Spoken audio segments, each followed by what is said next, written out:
सावित्री सावित्रीबाई ज्योतिराव फुले. सातारा जिल्ह्यातील नायगावच्या खंडोजी नेवसे पाटलांची मी कन्या. वयाच्या 90व्या वर्षी माझं लग्न ज्योतिराव गोविंदराव फुले नावाच्या माणसाशी झालं. हळूहळू मला समजले माझं लग्न ज्या माणसाशी झालंय तो कोणी सामान्य माणूस नाही, तर लाखो करोडांना जगण्याची ऊर्जा देणारा एक क्रांतीसूर्य आहे. 1 जानेवारी, होय, शनिवार दिनांक 1 जानेवारी 1848 रोजी पुण्यातील भिडेवाड्यात सर्वधर्मीय मुलींसाठी पहिली शाळा उघडली. भारतीय माणसांसाठी उघडलेली पहिली शाळा होती ती. आणि मी पहिली शिक्षिका आणि मुख्याध्यापिका सुद्धा. शिक्षण हे दूध आहे वाघिणीचं, आणि हे दूध मी माझ्या लेकरांना देणार होते. शेपटासारखं जगलात तर नाम तमाम होते, वाघासारखं जगलात तर नाम होते. कार्य खडतर होते, जोखमीचे होते, पण शिवरायांच्या मावळ प्रांतातील मावळ्यांचे आम्ही देखील वंशज. घाबरणं किंवा कच खाणं हे आमच्या रक्ताला मानवणारे नव्हतं. सनातन्यांची मात्र धर्म बुडाला म्हणून कोळकोळ सुरू होती. सर्वसामान्य माणसाने शिक्षण घेतलं तर कस काय धर्म बुडतोय? इतका नकलाती असू शकतो का धर्म? धर्म माणसासाठी असतो की धर्मासाठी माणूस? प्रगतीच्या येणारी प्रत्येक क्रूड वाचली काय डुप्लिकेट. आम्हाच का उपयोग त्याचा? आमचं जगणं आणि मरणं हे आमच्या लेकरांच्या उन्नतीसाठी होतं.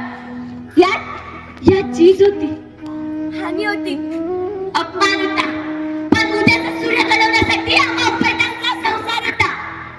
शेठजी मला म्हणाले, सावित्री, आपल्याला खूप मोठं कार्य करायचंय.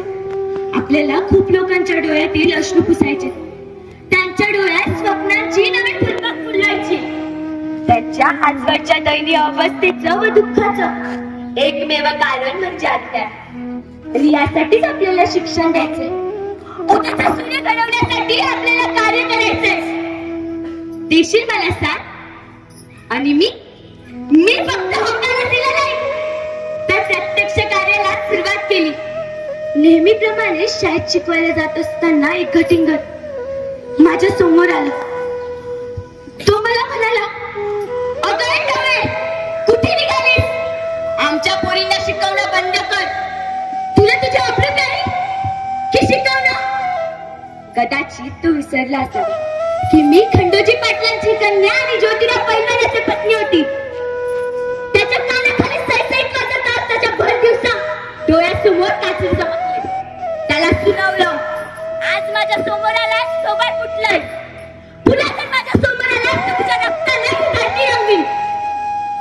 तो कसा बसा सावरत तिथून निघून गेला. माझ्या अभ्रुवर पाहिला आलेले त्याची मी अभ्रू होताच तिथून निघून गेले. इतक्या दिवस माझ्यावर शेण फेकलं, दगडफेक केली, शिव्या दिल्या. मी गप्प राहिले. पण आज माझा हात धरून मला जाऊन देतो. माझ्या सहनशीलतेचा अंत झाला होता. शेठजींचे कार्य सत्यशोधक समाजामार्फत जोरात सुरू होते. त्यांच्या कार्यात मी सामील झाले. शेठजी सांगतील त्याप्रमाणे ग्रंथांचे लेखनही करू लागले. गुलामगिरी, छत्रपती शिवाजी महाराजांचे पोवाडे, असूड हे त्यांचे बहुचर्चित ग्रंथ. या ग्रंथ लेखनाचा माझ्यावर देखील खूप मोठा परिणाम झाला. एकच शत्रू असे आपला, काढू मिळून पिटून आला, त्याच्याशिवाय शत्रूच नाही. शोधून काढ मनात पाहिजे. शोधलास का? पाहिलास का? विचार करून सांग लेकरा, नाव त्याचे बोल भराभरा. हरलास का? कबुललास का? सांगते पहा दुष्ट शत्रूचे नाव नीट ऐकत्याचे. अज्ञान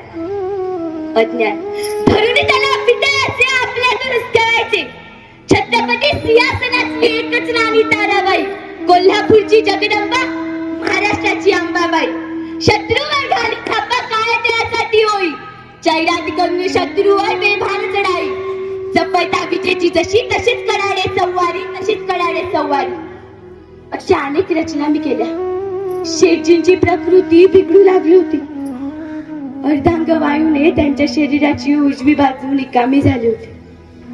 अशाही परिस्थितीत शेठजींनी सार्वजनिक सत्यधर्म हा ग्रंथ त्यांच्या डाव्या हाताने लिहिला. पण शुक्रवार दिनांक 28 नोव्हेंबर 1890 रोजी शेठजी आम्हाला सोडून गेले. आमचं आकाश हरवलं होतं. जमीन दुभागली होती. 50 वर्षांची सोबत संपली होती. पुढे प्लेगची साथ सुरू झाली. काठी होऊन लोक पटापटा मरत होती. प्लेग हा संसर्गजन्य रोग होता. लोकांची सेवा करत असताना तो कधी ना कधी आम्हालाही होणार होता. पण म्हणून मरण्याच्या भयानं आम्ही आमच्या कार्यापासून वळू. आम्ही सगळंच पैसा माझ्यासाठी. मग हे करत असताना मला जरी आलं तर म्हणा तुझं स्वागत आहे. नुसती भूल देत बसू नकोस. हे बघ तुझ्या सामोरे आलीये. तुला माहितीये या सावित्रीची सावित्रीबाई झाली आणि या सावित्रीबाईची सावित्रीबाई. अरे सिद्धांत आहेत आमची. माई अगं शेवटचं इंजेक्शन उरलंय. कुणाला देऊ? यशवंताचा प्रश्न होता. मी म्हटले यशवंता या लेकराला दे. अरे या लेकराने अजून एक दुनिया पाहिली नाही रे. माझी शेवटची इच्छा समज. अरे मी म्हटलेलं झाड कविताने कोसळणार. माझ्या आज्ञाधारक यशवंताने माझी आज्ञा पाहिली. पाहिलंच म्हणा. थांब फक्त 1 मिनिट. माझ्या सगळ्या सहकार्यांना आठवते. अरे वा शेठजी तुम्ही पण आलात. यशवंता पाहिलंच का कोण आलंय? बघ ना यशवंता. यशवंता